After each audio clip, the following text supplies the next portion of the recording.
¿Podría ser acaso este el inicio del fin de esta larga novela que envuelve a la zona del Guairá, específicamente a la gobernación, con la supuesta renuncia de Rodolfo Friedman?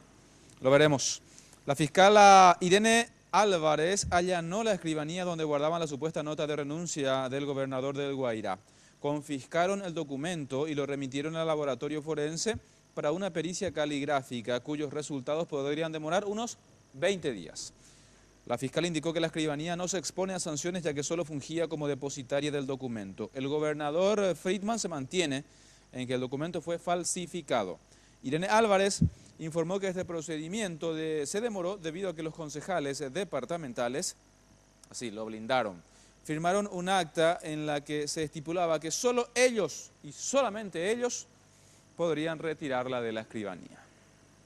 Y ahora se va a disponer la pericia, porque una vez obtenido el original de la nota se tiene que disponer pericia caligráfica y documentológica.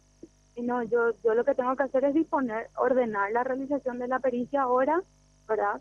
Y a partir de eso, que se va a generar seguramente entre lunes y martes, por ahí, a partir de eso establecer el plazo para el perito y ahí aguardaríamos el resultado para seguir avanzando en la investigación. Generalmente establecen 20 días más o menos para presentar los resultados.